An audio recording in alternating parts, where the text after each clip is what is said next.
We're back with another episode of Expandable, and today we're going to do another fun loan or no loan, and hopefully today I won't get denied.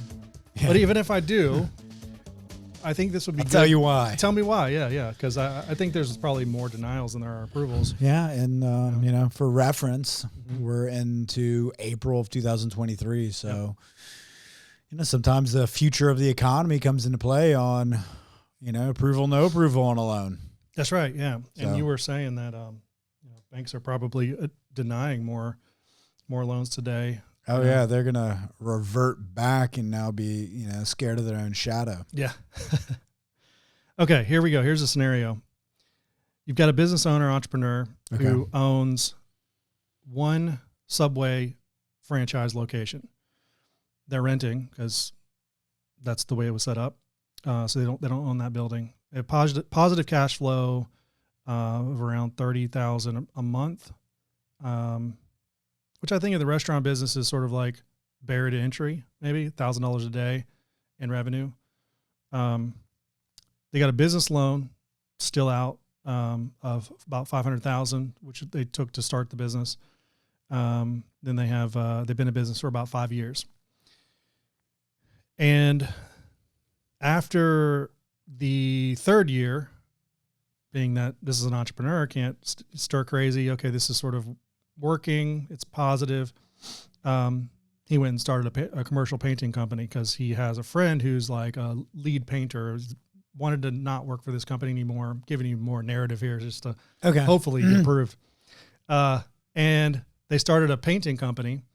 They've been in business for 2 years. Last year they did $400,000. This year they're on track to do $600,000. Primarily run by that lead painter, but the entrepreneur has kind of got his hands in both businesses. And as they're growing, he's looking to buy a building to set up shop in, because right now they're renting a building for their painting company. It's growing. They need space for park their trucks for safety at night, paint supplies, and all the things that go with that.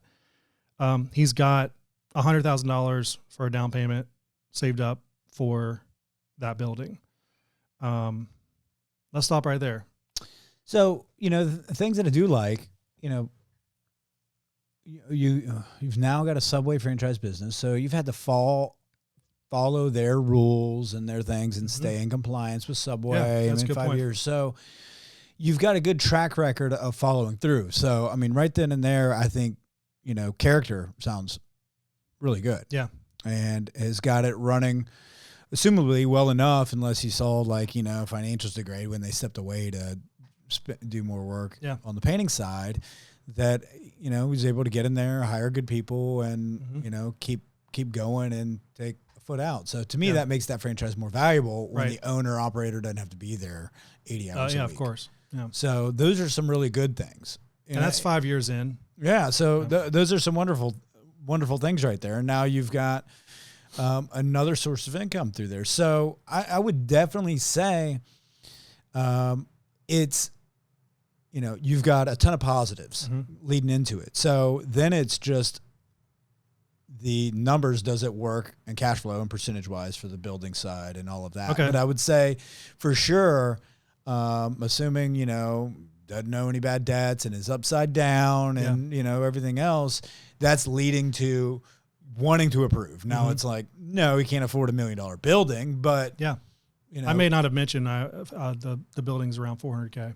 Okay, so with $100,000 down payment. Yeah, so right there, getting in line. Typically in commercial, you want to be at 70% loan to value, but owner occupied, you can go as high as 85% loan to value. So they're getting in line with they've got a proven business. You've got proven that successful. Now is another line of business, service. So it's leading, yes.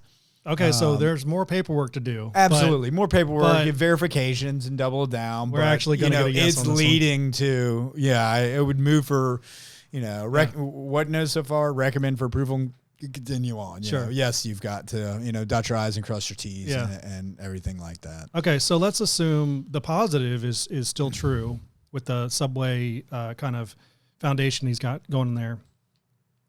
What would you have to uncover that's negative that would say, it doesn't even matter about that? Like, that's a positive thing, but I mean, would it just be getting into the financials? So it would be cash flow. Okay. On the financials, if you've got on both businesses or just the one? Correct, because he's going to be a guarantor. So you look at both. You want to make sure Subway's standing on its own. It can pull over it. It's covering more than it's expected.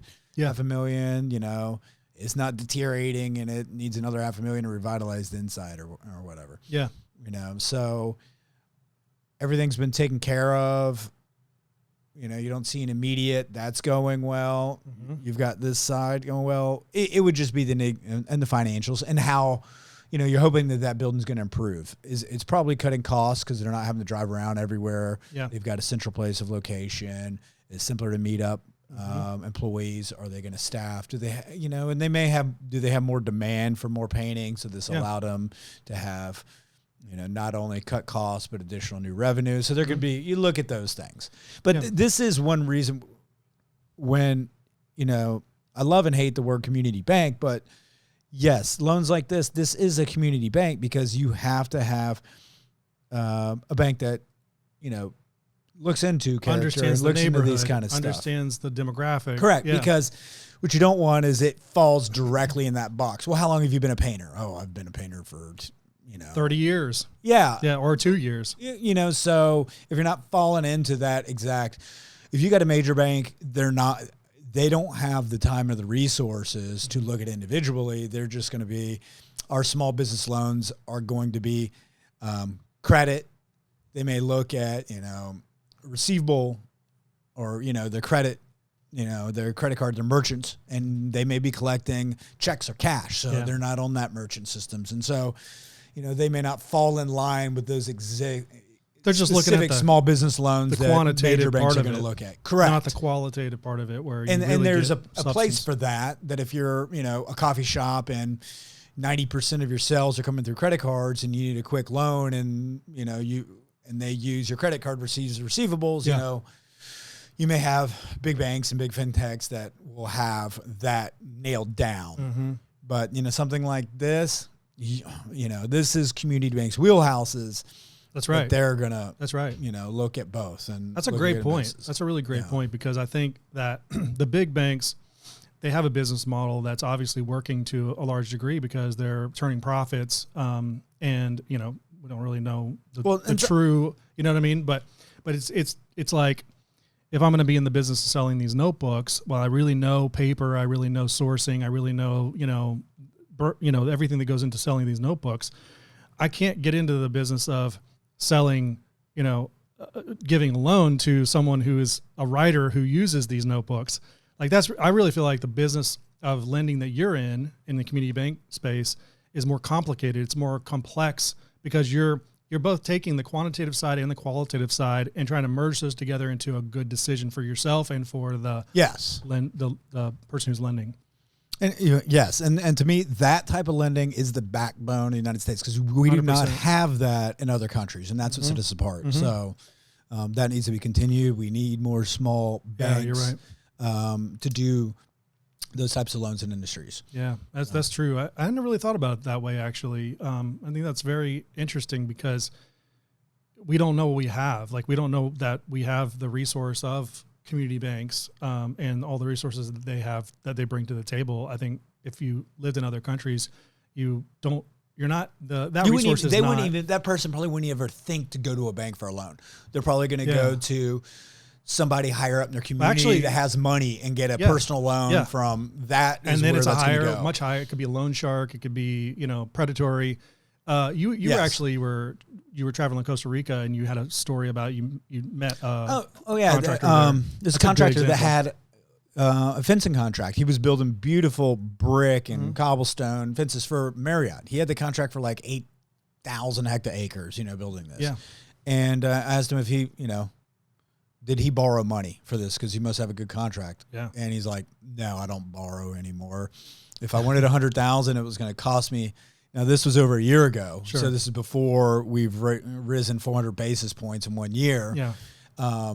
At that point, he said, no, I pay 10%. And every year I'd have to pay several grand to an attorney to do the same over and over again. I'm like, no. So he's just going to bootstrap it, which in turn is going to be slower. He can't hire as many people. He can't get it done as fast. So Can you imagine that person coming to the States? I mean, And now you can start to see, I mean, we know, but like, if you haven't thought through this at all, you can start to see the draw for these people who live in other countries that want to come to the U.S. because they're bootstrapping everything for real. I mean, and their money is not secure in the banks that they have it in. So to come here and have your money's secure and it's FDIC insured, and you can get lending on top of it, it's like a steroid shot to their business. Oh, it is. And they can really excel. Yeah. So, yeah, we got to keep it up. That's cool. But, hey, I feel like good we finally got one approved. Yeah. Well, on its way to get approved. Yeah, it passed the first test. Love it. Yeah, all right. The next. Well, we'll come up with another scenario. We'll do this again.